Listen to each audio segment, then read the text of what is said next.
There is a tendency towards fear in the human experience, and I'm not just talking about more recent times, but transcending time itself in some ways.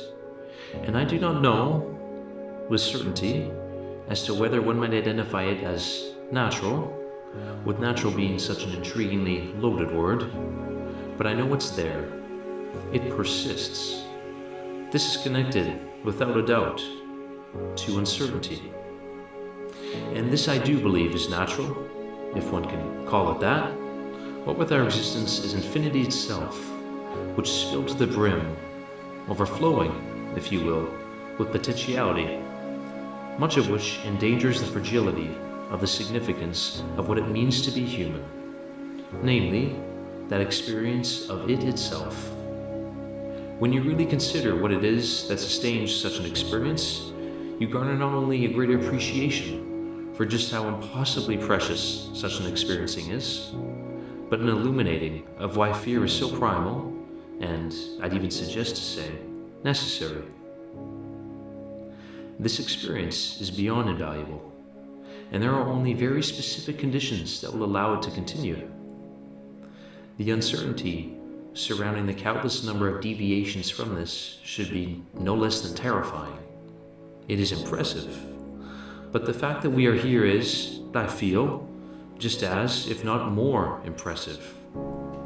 Be that as it may, one can look through such a lens with a great insight of sorts.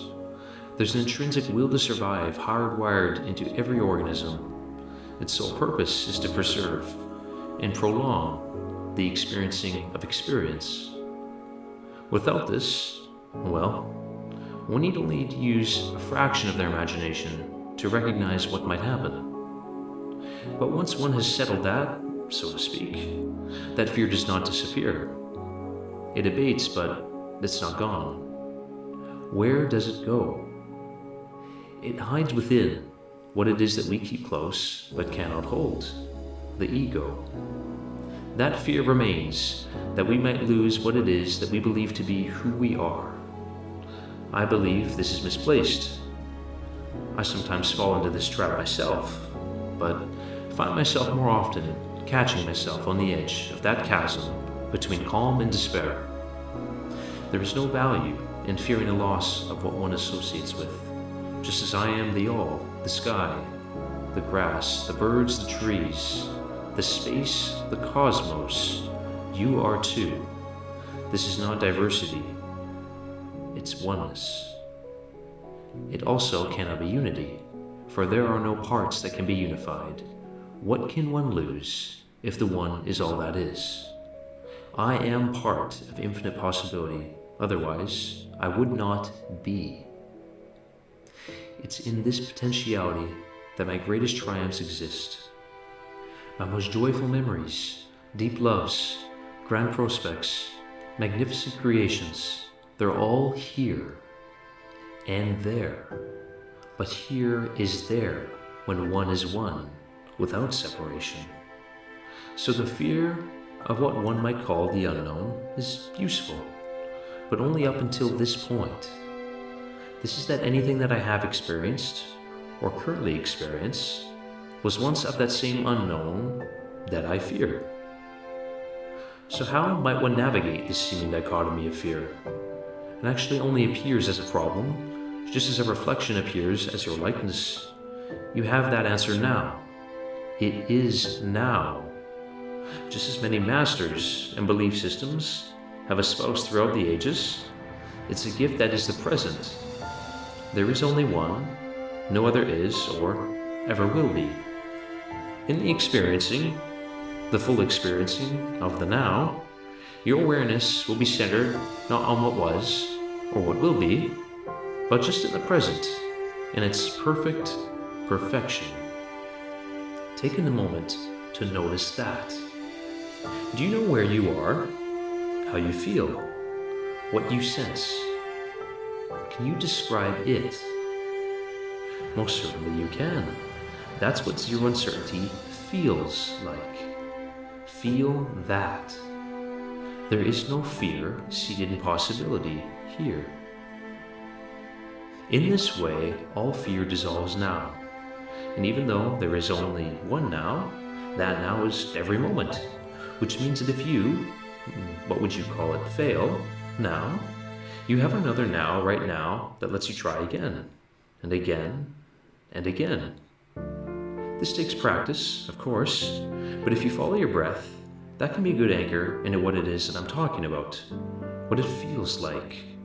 Anything will work, but the breath is nice because of how beautifully it calms the body's stress response.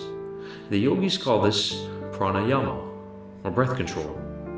There is a restriction, yama, of the life force, prana. I find it exceptionally interesting that something as paramount as one's breathing is one of the very first things to fall out of a normal pattern when under duress.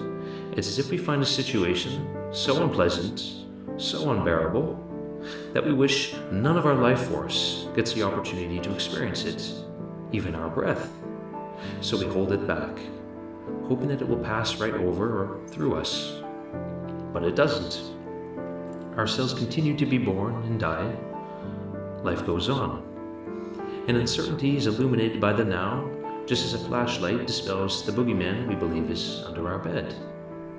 That uncertainty will always be there, waiting for you in the future. And when you meet it in the now, most often, you'll realize it's not so bad. In fact, it harbors our greatest accomplishments, triumphs, and breakthroughs. No matter what happens, each and every experience has a purposefulness to it. Just because you cannot perceive something with your limited human perception doesn't mean it's not there. I cannot hear many of the vibratory frequencies within a pod of dolphins, but they're there. The reasoning behind what we experience transcends our senses in a similar way, and we won't know if those reasons are going to feel comfortable through and through when we experience them. But we do know that if they're not, our fear will get in the way of allowing us to fully experience them.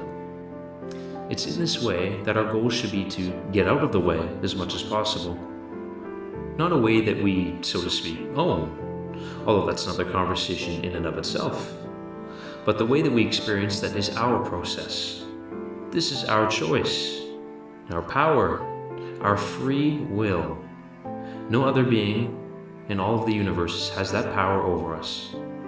So when you decide to wield that power of choosing by keeping your attention to your right now, which I hope you do, it dissolves any and all anxiety that could possibly be there. Nothing can withstand it, and no one can give it to you. You already have it. Consider this a reminder, nothing more.